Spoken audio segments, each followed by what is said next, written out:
Hey there everybody, hope your day's going well. Jacared Old School Gaming here, and welcome back to another Wild Wednesday. Yeah, honestly, I'm probably going to be doing Pokemon theories for a little while yet, just because the transitioning into the new way what I'm newly doing for Thoughtful Thursdays, it's going to take a bit longer to put together than I initially thought. So if I just do some, short and simple, quick and easy Pokemon theories, that'll give me more time to get into, I guess, more of a habit of what I'm doing with new Thoughtful Thursdays, which, yeah, it'll take me a couple days to eventually get around to recording that, and editing, and reviewing, and all that fun stuff. But for you, it'll just be tomorrow. Now, anyway, so here we have another theory from ProtoMario. The Pokemon theory, Red's journey took how long? I don't know. That is an interesting question, because there's not really a concept of time, at least not in the first gen games. I know, like, the second gen, there's some kind of, like, internal clock with a night and day cycle, yada yada, but yeah, okay, well, like, for me, I spent, like, a full year recording before I even started uploading, and then after then there was, like, yeah, there was the 1 year anniversary, but then the second year anniversary, that was about when the second year anniversary is when I took time off from streaming in order to wrap up all the recording and whatnot. So, with that in mind, that means it would take me a little over 3 years just to record everything, like from the start to the end of the Elite Four and the stadium, and yeah, even the finale that's coming out in 3 more days now? Well, from when this comes out, but yeah, it would be a little over 3 years of just recording everything, and it took me a little over 2 years, almost 2.5 years, just to upload everything. So I don't know. Would I say that the journey took? Well, okay. At the end, I did use, like, the rare candy duplication to get everything together, but would I say it would take, like, 3 years, over 3 years, 2 years, 2.5 years? I don't know. I don't know. Unless you are going into, like, are you going to state some kind of source that says it is definitely this long? Because that'd be interesting. And I'm starting to ramble, so let me try and save at least some of my rambling for after the theory. Let's get into this. Hello and welcome back, YouTubers, to another episode of Pokemon Theories. I'm your host, ProtoMario, and this is the show where we discuss theories ranging from Red being a ghost to why the heck Jinx looks the way she does. Hello and welcome back, YouTubers, to another Pokemon Theory. This theory was asked by Lift for Glory. How long did it take for Red to complete his journey? In a way, I suppose that also begs the question, like, which Red are we talking about? Are we talking about Red from the games? Are we talking about Red from the manga? Are we talking about Red from the Origins anime? Like, what's going on there? Because there are a few different iterations of Red. It's even possible that Red was one of the trainers that left Pallet Town alongside not alongside, just at the same time as Ash and Gary. Possibly the one that took Charmander. Then who would have taken Bulbasaur? Because Gary started with Squirtle, and then the other two were already taken, and then Ash got Pikachu. Yeah, but So I suppose that would be the first question at this point. Which Red are we talking about? Because there are a few different Reds canonically throughout the different things. So, this is a open-ended question. There's no definitive answer to the fact that lot of the time, the anime, the manga, and the game itself does not document days, weeks, or time. And when you're playing the game, by all technical means, you will control red. So, you're the one who's completing the game. If you go by speedrunners, the game can be completed in 3 seconds, 0 seconds, so it takes them 0 seconds to complete their journey. Personally, I've never understood the appeal of speedruns, just finding the absolute quickest path to glitch the game, get to the end credits. What the hell? Why would you want to do that? Don't you want to, play the game? I mean, like I said, there were certain glitches that I did take advantage of. Hell, I cloned Jinx for Yellow. I duped a bunch of rare candy because I was sick and tired of going over and, from the beginning, because Blue, the save file in Blue erased itself twice in a single month, and I'm just... But honestly, at that point, I had done everything I would want to do with Red, or with Blue, and then Red and Yellow were, at least at the time, were still good. Yellow should still be good, because I got that replaced not too long ago. So, yeah, Yellow should still be good. Red, yeah, who cares? At this point, really, who cares? Now, I can understand certain challenges, only capture the first Pokemon I see, and then go with that, and if a Pokemon faints, I have to release it, or something like that. Which is, a Nuzlocke. That's the word. Yeah, it's the Nuzlocke challenge. I can understand the appeal to that. Me, I would want to complete 100% as much as possible, with certain exceptions because certain things are impossible. I mean, hell, all 3 versions I used the early Abra glitch to get Mew very early on, right above Cerulean Cerulean SETI. But I mean, why? I honestly, I just don't understand that. But I guess it does have some appeal. Otherwise, it would there would be nothing. There wouldn't be anything of it. There would be maybe a couple people try it out. It would get a few views and then just drop because no one would be interested in it. So I guess there is some appeal to it. I personally just don't see it. Okay, but that more or less does answer the question. We were talking about the red in the game. How long would it have taken? Like I said, would it be the 2 years spent actually playing, or with all the grinding included would be over 3 years, maybe more? I don't know.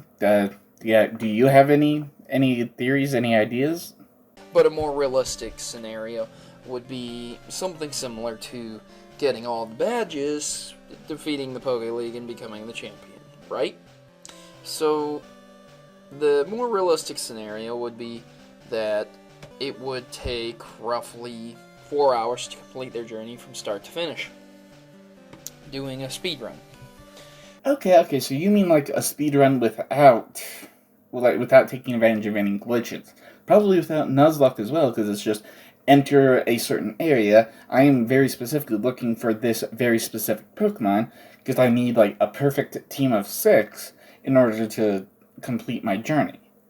And hell, maybe along the way, have a couple placeholder Pokemon, just this one isn't one I'm going to be keeping forever, but I mean, it'll be powerful enough to help me get through the first few areas until I find something more powerful to replace it.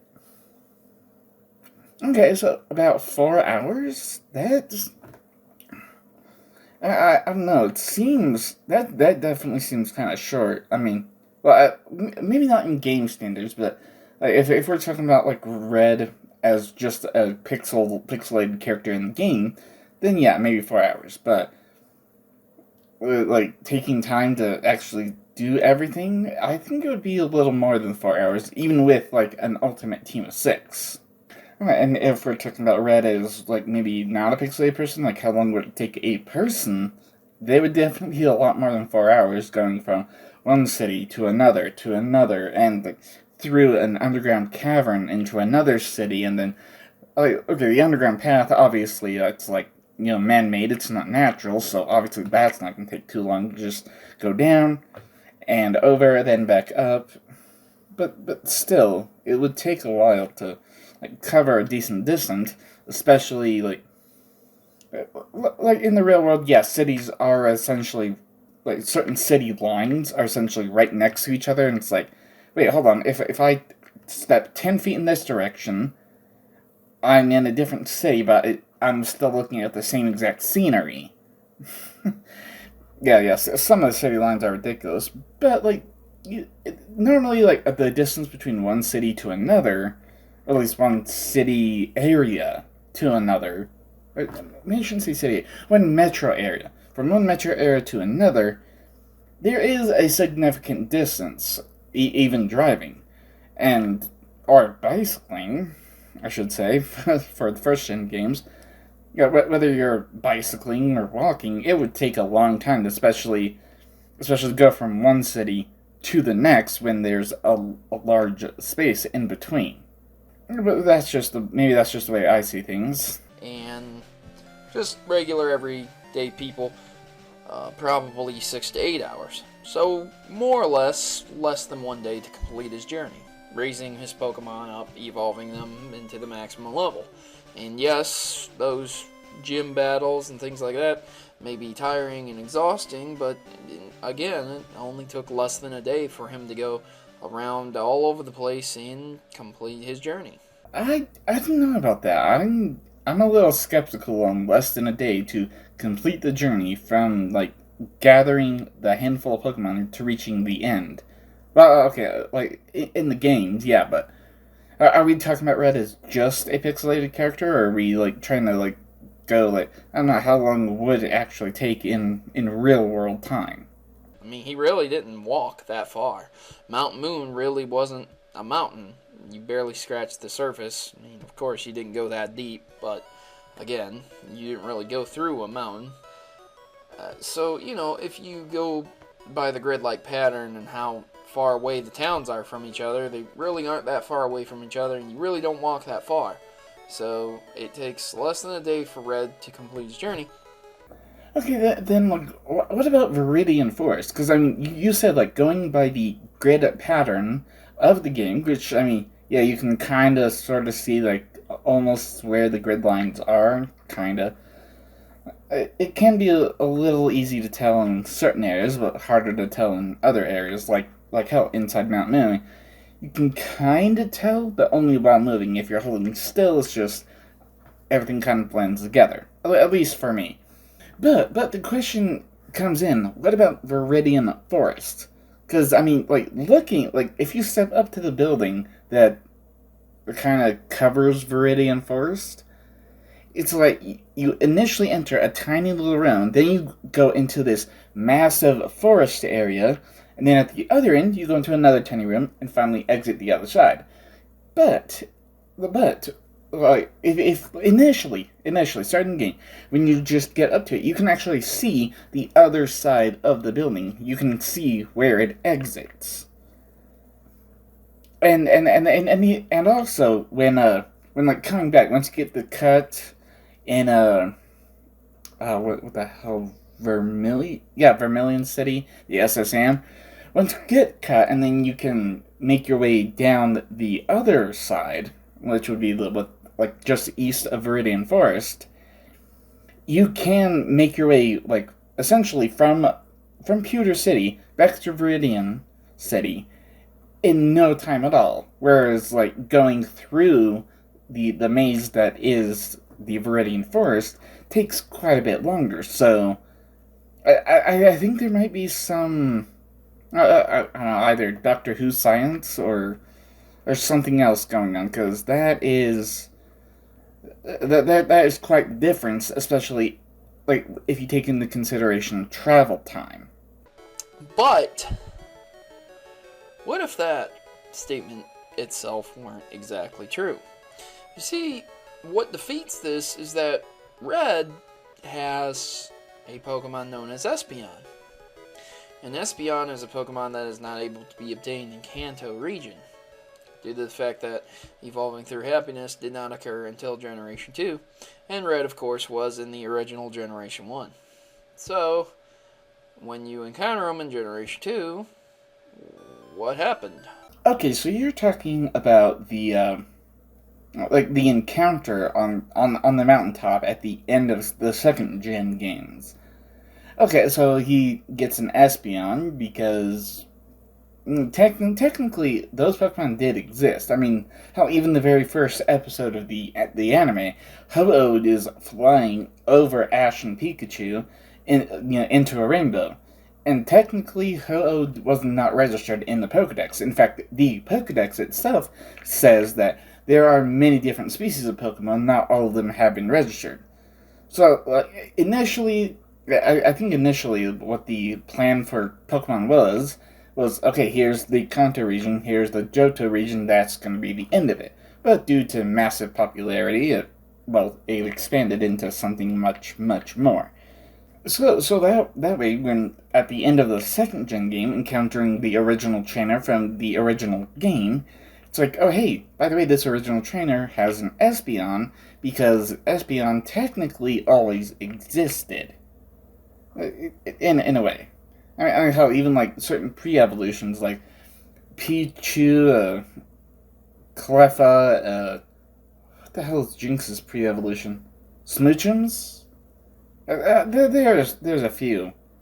There's a few pre-evolutions that are added in, and even different offshoots of evolution, such as, Eevee, not just in the Espeon, but Umbreon as well. Like I said, it's more just saying that, these Pokemon have always existed. It's just that they weren't registered yet. I mean, hell, apparently Arceus is like the god of all Pokemon. I haven't reached that far into whatever generation game or even in the anime anything, but Arceus is like the original Pokemon. But in the original Johto Pokedex, #1 is Bulbasaur, or no, not the original Kanto. The original Kanto Pokedex in first gen, #1 is Bulbasaur. In the second gen Johto is I think #1 is Chikorita. I think, maybe. I could be wrong, but yeah, #1 is one of the first 3 starters, and actually Bulbasaur gets dropped way down, almost near the end. I've looked up the second gen Pokedex, but yeah. Yeah, so it's like #1, it's not necessarily the first Pokemon, just the first Pokemon that was registered in the area. And then, as different areas communicate with one another, it's like, well, this is the first one we registered in this area, so it's #1 in the Pokedex for this region, and then everything else is just below it, depending on either if it's been registered here, or if it's been registered because it was originally discovered in another area. Okay, that was definitely quite the rambling on my end, so I will get back to you. How did he get an Espeon? So, that's a good question in itself also. And sometimes he has a Lapras, sometimes he has an Espeon. It's a question. Which one is more canon? I don't know. I don't care. The point is, at one point in time, he had an Espeon.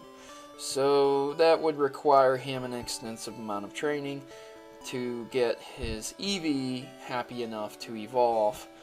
The way that Red got his Pokemon was, I believe they went through the Pokemon Yellow, so that he got Pikachu, Charmander, Squirtle, Bulbasaur. He acquired a Lapras from Silpho, ran into a Snorlax, and of course got an Eevee for free. That would account for all the Pokemon that he has. So once again, only 6 to 8 hours at max. Maybe longer if he quote-unquote caught them all, but there is no record stating that Red caught every single Pokemon there.